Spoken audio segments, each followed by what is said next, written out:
could accept the fact that the city is headed for a disaster of biblical proportions. It was 20 days as Old Testament, Mayor. Real wrath of God type stuff. Fire and brimstone coming down from the skies. Rivers and seas boiling. 40 years of darkness, earthquakes, volcanoes. The dead rising from the grave. Human sacrifice, dogs and cats living together. Mass hysteria. Listen, I know that I'm late. Yeah, usually I start a lot early. Well, I know because all of you guys are just waiting to see my beautiful puppet face. And you've been hearing my beautiful puppet voice for over the last hour.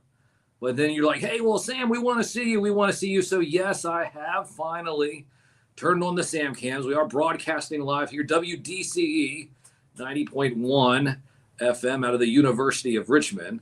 But we are live. The Sam cams are live and running. I have Instagram over here. I have, Facebook, YouTube, and Kick over here as well. So I want to thank everyone, of course, for joining into the show. It is 12/22 here on the 20th day of June in the year 2026. Now, it's interesting because a lot of times me and the professor, what do? Well, we talk about wrestling. And within wrestling, what do? We also play wrestling themes. And we give our predictions. Next week, of course, is, Clash of Champions. That's going to be in Saudi Arabia. So it'll be during the day. It'll probably right after the show has aired. But there's going to be Clash of Champions. And, of course, we'll give our predictions like we always do. But I was contacted by someone a couple of months ago. What they said, hey, you know what? I have a show on WDCE, starting a new show.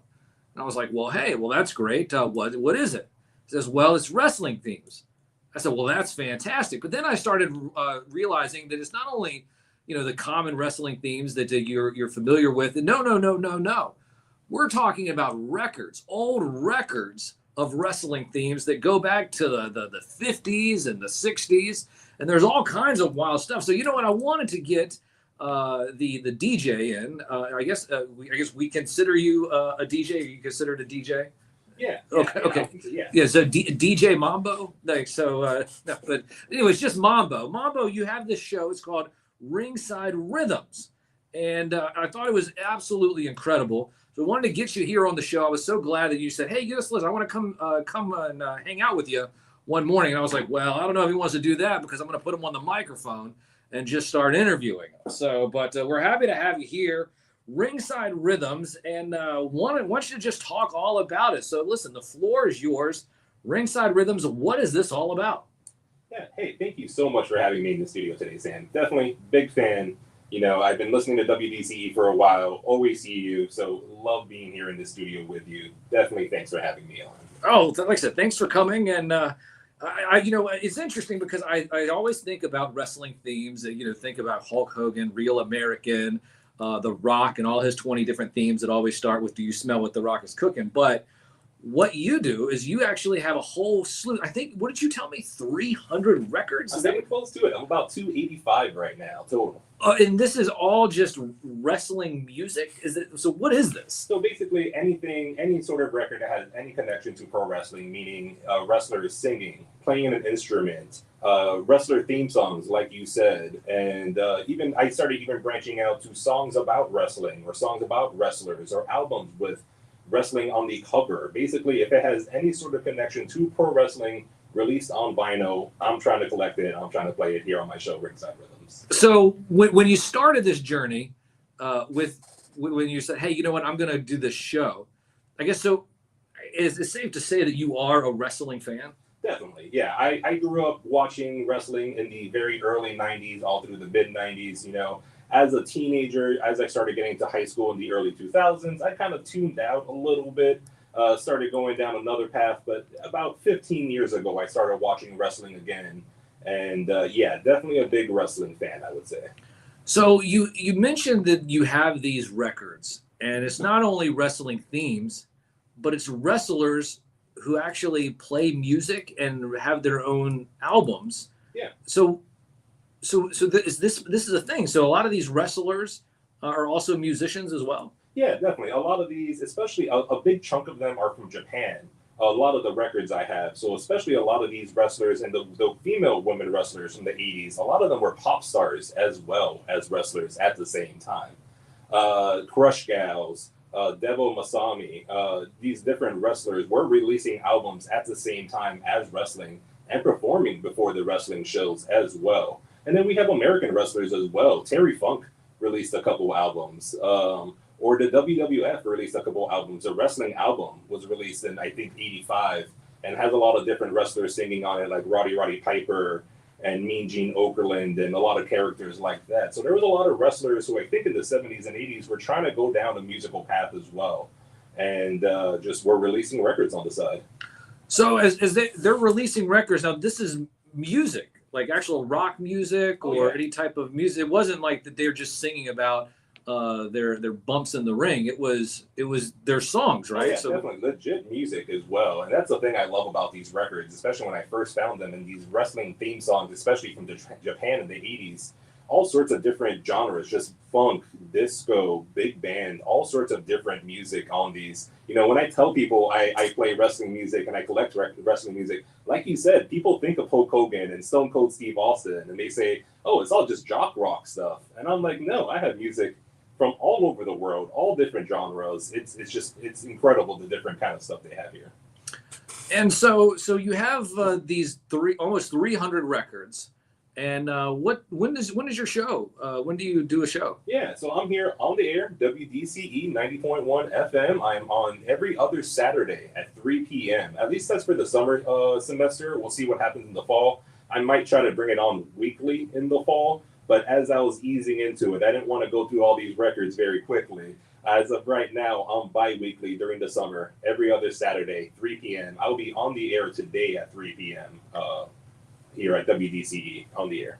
So when you went through this journey, you said, hey, listen, I'm going to start playing wrestling themes or wrestling music or music from wrestlers. Was there any wrestler who you were familiar with that you found out that they did create an album or played music and you were like, oh my gosh, I had no clue this person had a record or they played music? Yeah, definitely. Hulk Hogan was a big time bassist in the 80s, had a number of bands. I've always heard about that, but now I have a couple of his albums where he's playing bass and doing vocals on it as well. Wait a minute. You mean the Hulk Hogan played the bass and he also did himself? What? I mean, well, according to him, if you ask him, he was almost in Metallica. He has a story about that as well. Wait, what's that story? Go ahead and tell us. I don't know all the details about it, but right. From what I remember, he did say that he was friends with the guys in Metallica and was very close to joining the band. Now, how true that is, we'll never know, but that was his story at some point. Well, we'll talk about maybe a different career path if that would have been the case. So Hulk Hogan plays the bass, was singing. Now, is there any modern wrestlers that you know of that actually are doing music currently? That's a great question. I'm trying to think about that. I can't think of any current wrestlers off the top of my head right now that are releasing records. There are some bands and musicians who are including wrestling themes and stuff like that in their songs. So I do have some more modern records from that, but I can't think of any wrestlers off the top of my head right now. Well, there's Chris Jericho. Right. He has his band Fozzy. That's the first one I could think of. Definitely a pretty big band that he has there. He's released a number of records. Now, Joe Hendry, he sits there and plays guitar in the middle of the ring. Yes, and right. We all want to fire Logan Paul. Right, so that is definitely so. So you have these albums, these records, and you said it's all different types of music. Like I said, Hulk Hogan was a bass player for a metal band. Was that what it was? Were they metal bands? No, well, the records I have were just kind of more, kind of like a little funky kind of band. Okay, all right. So, but these wrestlers, they play the shows. Now you said that this has been going on for quite a while. Wrestlers would do a concert before they would actually have the wrestling matches? Yeah, so All Japan Women's Pro Wrestling, especially, it started with this group called Beauty Pair in the late 70s. They started releasing albums as well and performing before the wrestling shows in the ring. And then a lot of them started doing that, and the biggest group was Crush Gals. This was probably about 1985. They were huge stars. Teenage girls in Japan were going wild for the Crush Gals.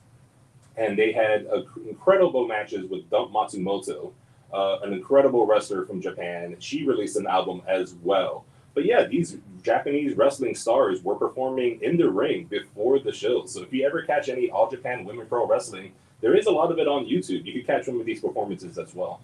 Oh, so you can actually see them playing the music and doing the shows. Yes, definitely. Yeah, performing live in the ring. It's incredible. Oh, wow. That is absolutely incredible. We're here with Mambo from Ringside Rhythms. That's going to be on today, every other Saturday at 3 p.m. here on WDCE. Now, you said that you started watching wrestling in the 90s, the early 90s. Take us back to your wrestling journey, and who did you remember watching? What really kind of drew you in to becoming a fan of pro wrestling? Yeah, so I would say probably about 1990 is really when I started watching. Obviously, as a kid, I loved Macho Man Randy Savage. That was the best wrestler in the world for me. As a kid in the 90s, just the colors, the speech, everything he said just spoke to us so much. I loved the Macho Man as a kid. I would say my earliest memories, Macho Man, Hulk Hogan, Ultimate Warrior, but really WrestleMania 9 in 1993, that's the one I remember the most. That's really when I started remembering watching wrestling constantly. And Monday Night Raw came out in 1993 as well. So there I had a nice weekly show that I was growing up with every week. And those are my earliest memories, those early days of Raw, Macho Man Randy Savage on the mic. Those are the days of wrestling I love the most. Now, during that time, there was still other promotions around. There was WCW. Were you just strictly a WWF fan, or did you branch out into some of the other territories, if you will? As a kid, just WWF, but it's crazy. Even without the internet, word would get out. I was a big fan of Razor Ramon and Diesel. And somehow, all of a sudden, they showed up as the outsiders on WCW. So I started tuning in. I was more of a WWF guy, but I would tune into that WCW and watch that NWO every now and again as well. Jump back and forth. But I would say, truly, I am more of a WWF fan. Grew up watching that more. Okay, so but you were there for the whole Monday Night Wars. You remember that? Oh, yeah. That era. Oh, right. Yes. I remember going back and forth, and I mainly stuck to WWF, but every now and again, that WCW, they'll catch my attention as well. Well, it was WCW for a while there had the ratings, and they had all the stars. Hollywood Hogan, they were picking stars from the WWF left and right, and of course that's when Vince decided to say, hey, you know what? Let's give this a little bit of an attitude. And then there was the Attitude Era. So talk a little bit about the Attitude Era. What was your favorite part about that? Were you a Stone Cold guy? Were you a Rock guy? Of course, The Undertaker was there the whole time. But tell us, what are your memories about the Attitude Era? It's so funny because I was 13 years old in 1999, and that's when the Attitude Era, I feel, was really blowing up and at the top of its game. And it's just so funny looking back now and just realizing that I had the mindset of a 13-year-old, but apparently the whole world did, the whole country did. Just the humor of wrestling and the Attitude Era just catered so much to me as a 13-year-old boy here in America. So I loved wrestling then. Stone Cold Steve Austin was probably my favorite by far. I actually grew up down in Miami, Florida, so I had a lot of love for The Rock as well, especially once I found out he played for the University of Miami. But Stone Cold Steve Austin, I just couldn't turn it off. Every Monday night, I'd be falling asleep on the couch at 11 p.m. because I'd be trying to, have school that next morning. And I just remember waking up to the sounds of Jim Ross screaming at the top of his lungs as someone's going through a table or something like that. I loved watching wrestling then. It was definitely a great era. And so then we fast forward, of course, to the modern era. Once WWE was WWF, then became WWE. Recently, it was sold to TKO. Vince McMahon no longer is really a part of it. Triple H now, kind of the point guy in charge.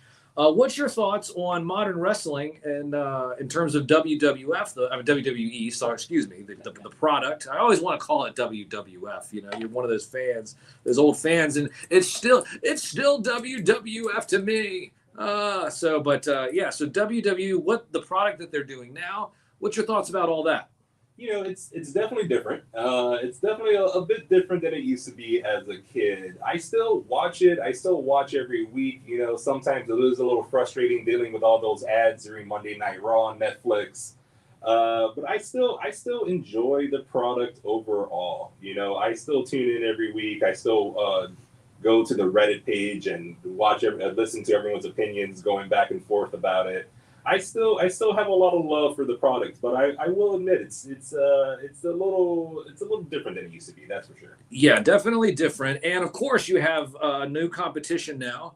Well, you might say it's competition, but you have AEW. Yeah. Are you now? They just recently, I believe, came to Richmond a couple of weeks back. But do you watch? Give any time to AEW at all? Yeah, I don't tune in every week. I do follow along mainly on Reddit and stuff like that. I'll tune in when I can, but I was there live. I love live wrestling. So when I found out AEW was going to be here in Richmond, oh yeah, I was there. Oh, okay. Great to see old wrestlers that, even wrestlers that I don't follow in AEW that I saw back in the day in WWE, like John Moxley and stuff like that. Really cool seeing him live out there still doing it. That is great. So once again, we're here with Mambo from Ringside Rhythms. And listen, I want to thank you, of course, for coming in today and joining and being a part of the show. Been really excited to just pick your brain about it. Now, if there is one last thing that I did want to ask you.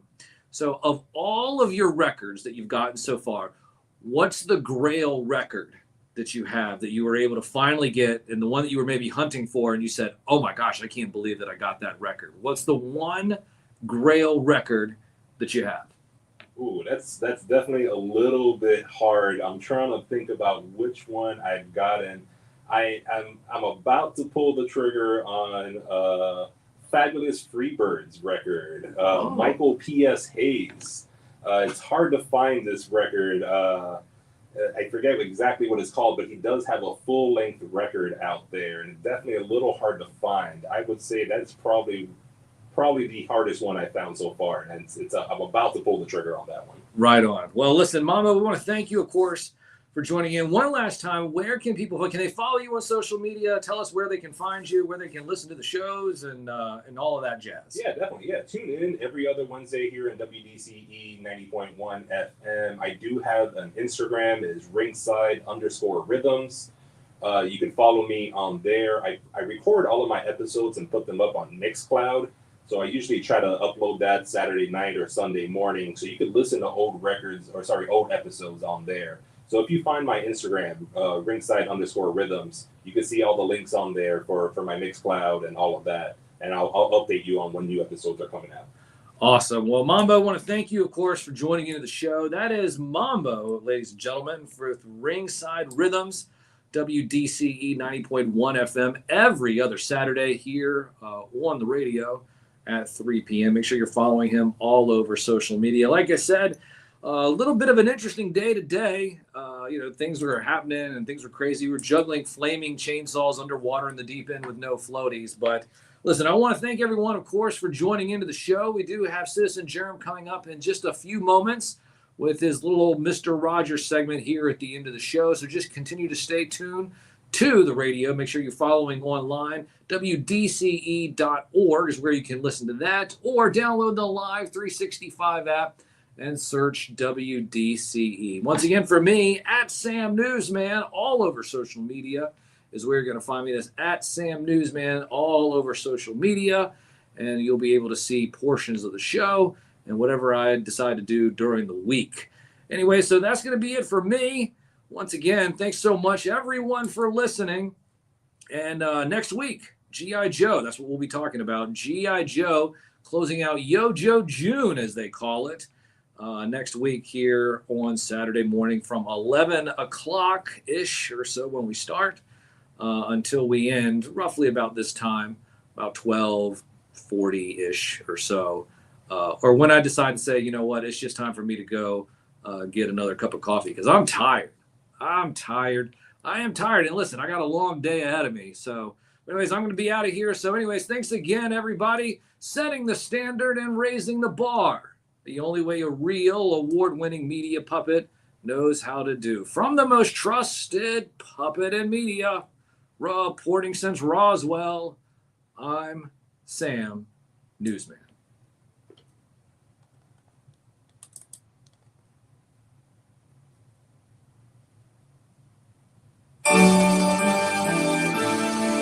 You got the touch. You got